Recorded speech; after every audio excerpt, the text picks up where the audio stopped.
Olá, pessoal! Hoje estamos com a nossa convidada Lena Primo, que vai nos falar sobre racismo e preconceito. E vamos saber quem é a Lena Primo. Lena, quem é você? Tudo bem? Olá, Edmara, tudo bem? Muito obrigada pelo convite. Fiquei muito feliz pelo convite. Eu que te agradeço. Muito obrigada. Eu que agradeço. Bom, eu sou casada, tenho um casal de filhos, o Marcelo e a Yolanda. Tenho 50 anos. Eu trabalho hoje na Prefeitura Municipal de Itabira, à frente da Diretoria para a Promoção da Igualdade Racial, e também sou presidente do Conselho Municipal para a Promoção da Igualdade Racial. Eu já fui radialista, já trabalhei também na TV Cultura na época, já fui apresentadora, produtora e apresentadora do Jornal da Cultura, e hoje estou à frente desse tema que a gente tem que estar falando todo dia, toda hora, é um assunto que tem que passar a ser corriqueiro na nossa vida. É um incentivo que não acaba. Justamente. Lena, como surgiu o racismo? Bom, eu falo com muita precisão que o racismo ele surgiu desde a era colonial e escravocrata. Assim que aconteceu a abolição da escravatura, os negros foram jogados para lá, eles saíram sem posse, sem acesso à terra, sem a moradia, sem a educação, e fomos jogados para lá. Muitos não tinham onde ir, que rumo ir, e acabaram trabalhando nas fazendas, acabaram trabalhando de forma informal, e isso hoje nós somos vistos como os subordinados, como os inferiores, né? Como os escravos ainda, à mercê de senhores, de grandes que se julgam grandes perante a raça negra. Então o racismo começou desde a época colonial escravocrata. Qual a diferença entre o racismo e o preconceito? Peraí, é esse aqui. Bom, o preconceito, ele acontece quando, o próprio nome já diz, né? É um preconceito antecipado que você faz de uma pessoa, que você julga aquela pessoa sem antes saber quem que ela é. E esse preconceito, ele vai para o lado social, ele vai para o lado do gênero feminino, ele vai para a questão do não hétero, né? Agora, o racismo, não. O racismo é quando você julga uma pessoa, você inferioriza a pessoa por causa daquela raça. Por causa daquela raça, você diminui aquela pessoa. Como orientar as pessoas contra o racismo? Não há uma orientação para a pessoa. Isso é de berço, isso é educação, é educacional. A gente não prepara você para não ser racista. Eu sempre falo que a gente tem um projeto Educando Itabira Sem Racismo, que é um projeto nosso da Prefeitura em parceria com a FUNSES, e a gente sempre fala que, eu sempre questiono, né, que o racismo, a criança não nasce racista.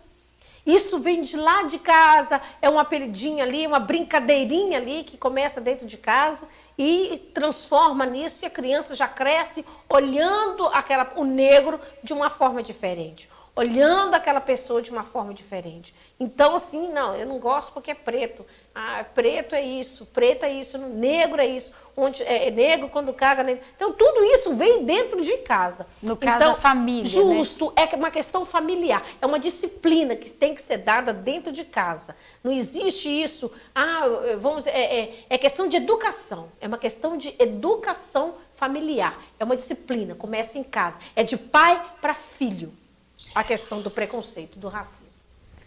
Lena, existe 3 tipos de racismo, né? Que é o racismo velado, estrutural e o institucional. Qual a diferença dos 3? Sim, às vezes até quase se assemelha, tá? O racismo institucional, esse termo ele foi implantado em 2005, foi até para um grupo de ativistas, a Panteras Negras, e ele acontece ele é mais visto em instituições públicas, privadas, em leis de Estado, por exemplo, na saúde, por exemplo, onde mais morrem mulheres negras, é onde mais tem, o racismo institucional mais acontece, ele mais foca, onde maior tem a focalização é na saúde. Por exemplo, começa desde vamos falar, a mortalidade materna. Quando vai se fazer um exame pré-natal, a mulher negra, os exames nem são tão pedidos assim como que é da mulher branca. Nem tem tanto número de pedidos assim. Para você ter uma ideia também na questão da cirurgia, da anestesia, no caso necessário acontecer. A mulher negra, às vezes até evita, tá o laudo lá, por quê? Porque acha que a mulher negra, ela suporta dor, então não tem nem necessidade de anestesia. Ela é mais resistente. Justo, acham que é resistente à dor. Olha para você ver. Somos humanos como qualquer um, mas nem precisa de anestesia. Então, isso não são dados, não estou inventando, não é mimimi, é uma pesquisa nacional da saúde que saiu, que passou todos esses dados. Na questão da saúde, onde mais acomete mortes, são em morte materna, são com mulheres negras. Na saúde, na educação, por exemplo, nota-se, né, desde quando foi implantado também as cotas raciais em 2005, mesmo assim a gente ainda não conseguiu atingir aquele patamar. Não conseguimos aonde nós pretendíamos desde quando foi implantado as cotas raciais. Então a gente percebe-se isso, que na educação o número de negros ingressos na universidades são bem menores. Então, só no ensino médio, em pós-graduação, tudo, somos a minoria. Somos bem a minoria. E no mercado de trabalho, que a gente também vê com frequência. Quando o negro envia um currículo, às vezes só de ser negro, nem olha para ver, nem abre para ver qual é a capacidade, qual é a função dele ali, para que ele serve. E a questão da estética, ela bate muito com relação a isso. Se tem um cabelo afro, não está dentro do padrão daquela empresa. Se o cabelo está alisado, também não faz parte do padrão da empresa. Então, tudo isso é institucional. É um tipo de racismo institucional. E segundo uma pesquisa do IBGE recente, que saiu agora em 2016, de 12, milhões de empregados, 60%, 64% de desempregados eram negros. Então, está aí, né, como que essa questão do racismo institucional, na questão também do mercado de trabalho também atinge. Outro que você me perguntou foi o racismo velado. Este racismo velado é o que mais me incomoda e que mais me entristece. Porque quando você não... A pessoa que praticou aquele tipo de racismo, aquele tipo de preconceito, ela não admite que aquilo é um preconceito. Eu vou te dar um exemplo. Não, eu gostei demais de você, Lê, você é uma preta de alma branca. Isso incomoda, Edmara. Isso é desumano, isso fere a alma. Então, quer dizer, para mim ser gente boa, eu tenho que ter uma alma branca no fundo ali para tudo ficar numa boa. Né? É desumano. Tem uns que falam, a sorte que você não é muito preta, porque senão você tinha... Sim, falam isso. A sorte que você não é muito preta, porque senão você teria conseguido. É dessa forma. Complicado. Então, justo. Aí as pessoas acham que, não, eu não quis te ofender, não foi isso. Não é isso que eu quis falar com você. A pessoa não se assume que ela foi assim. Teve um caso recente, que acho que foi até no ano passado, que teve um casal, né, que eles adotaram uma criança negra e eles foram comprar um veículo. A criança era muito animada, os pais foram sentar com o gerente, a criança ficou andando na agência e veio um outro gerente do outro lado e falou, posso sair? Moleque, posso sair? Pode sair. Aí a mulher falou assim, não, ele é meu... Antes da mulher, falou, que isso? Por que você está tirando ele daqui?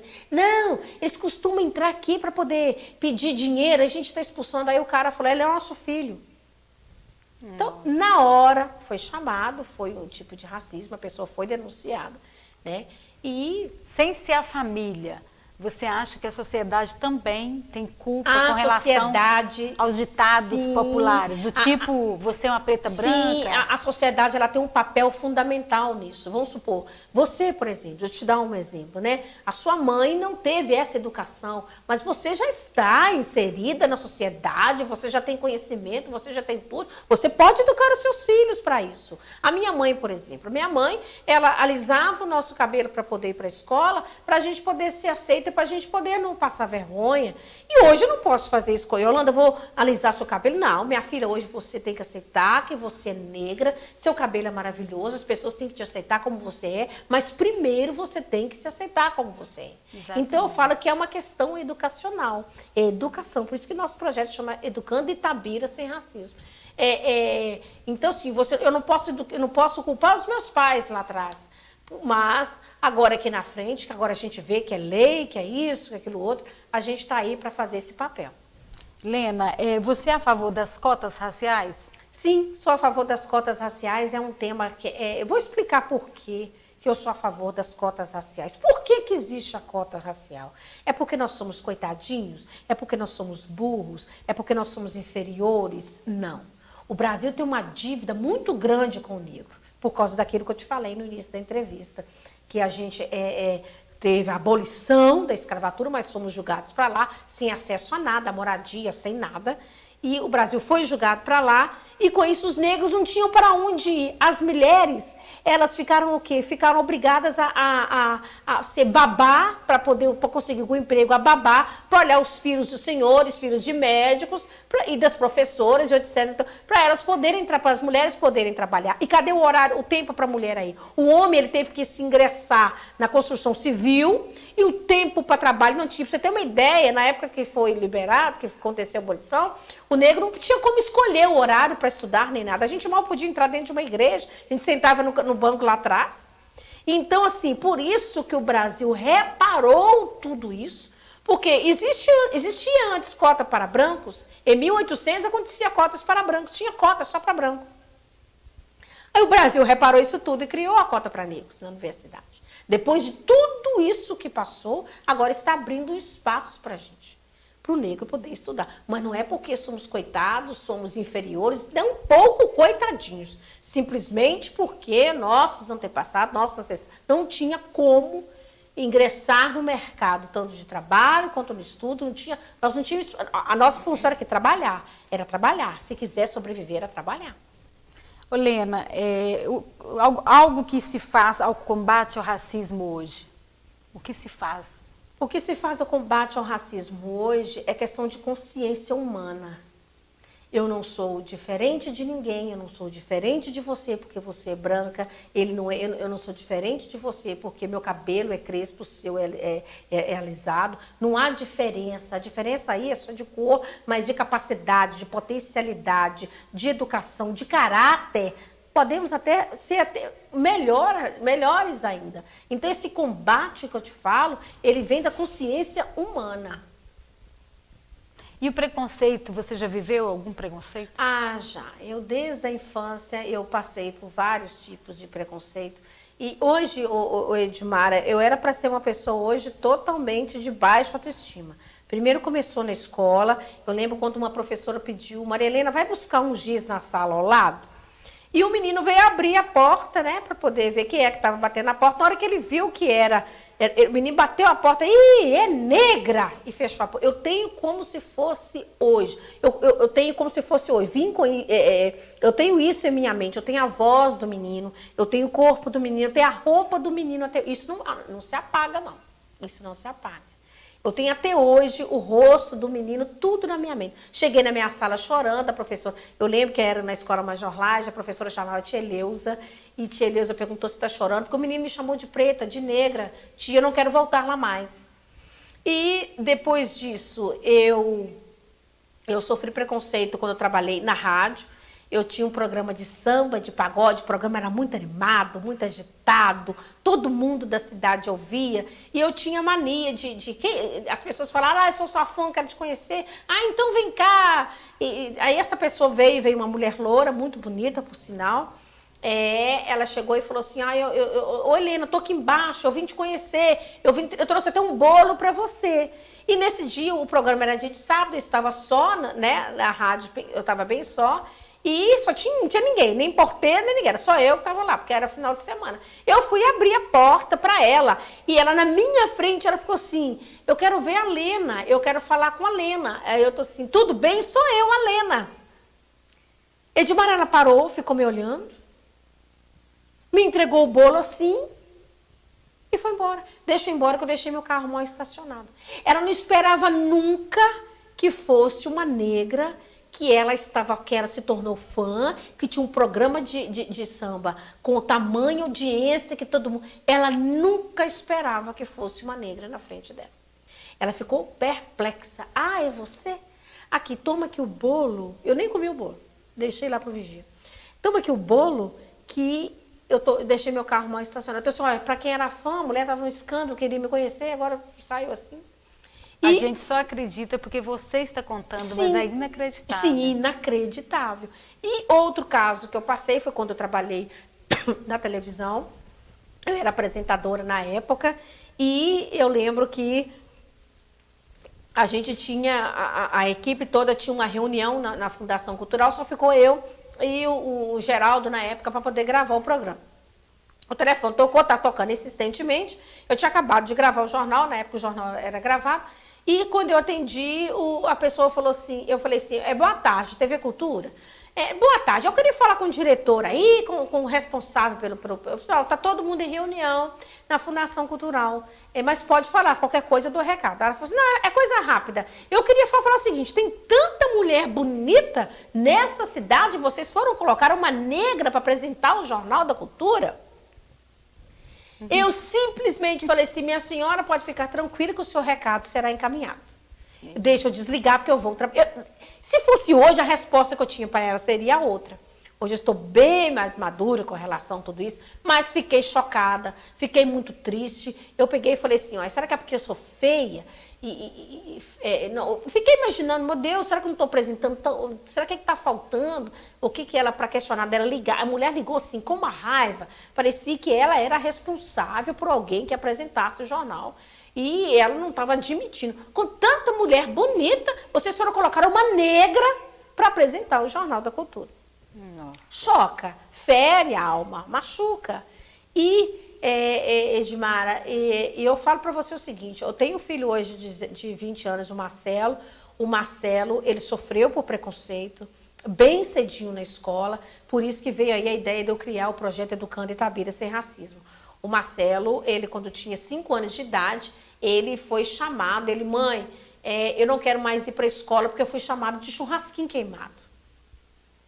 O menino começou a chorar e eu falei assim, filho, vamos lá na escola. Na época eu fui a conversar com a professora dele também era negra, e ela disse, eu falei assim, tia, o Marcelo passou por isso, vamos marcar uma reunião com as crianças rápido. Eu não quero conversar com crianças de 4 anos, nem de 5 anos. Eu quero uma reunião com os pais dessas crianças. Se a criança chegou aqui na escola dizendo isso, é porque ela escutou de algum lugar. A criança talvez nem sabe que isso que ele está fazendo é um preconceito, é um ato de racismo. Ele nem sabe que isso está acontecendo. É aquilo que eu te falei no início. A criança, ela não nasce racista.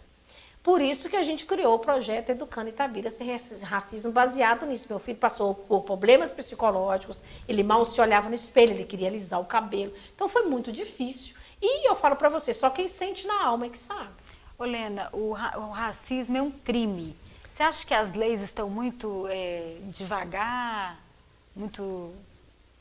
O racismo é crime, né? Foi implantado em 1989, essa lei chama Lei K.O., a Lei 7.716, e racismo é crime inafiançável, imprescritível, e o seguinte, e com pena de reclusão de 5 anos. Então, assim, por mais que a gente levante hoje a bandeira da igualdade racial, a gente ainda tem muito para poder trabalhar, a gente ainda tem muito que lutar. Você acha que a lei está frouxa ainda para essas pessoas que cometem esse crime? Acho que ainda precisa, a mídia precisa ainda trabalhar nessa questão, falar o que é racismo institucional, o que é racismo velado. É preciso trabalhar muito essa questão. Isso tem que ser trabalhado dentro das escolas. As escolas têm que estar trabalhando para isso, dentro de casa, várias palestras, envolver as crianças nessa questão. Isto é fundamental. O nosso maior caminho, o nosso maior meio está na educação, e é a escola que tem que também abraçar essa questão. Começa em casa,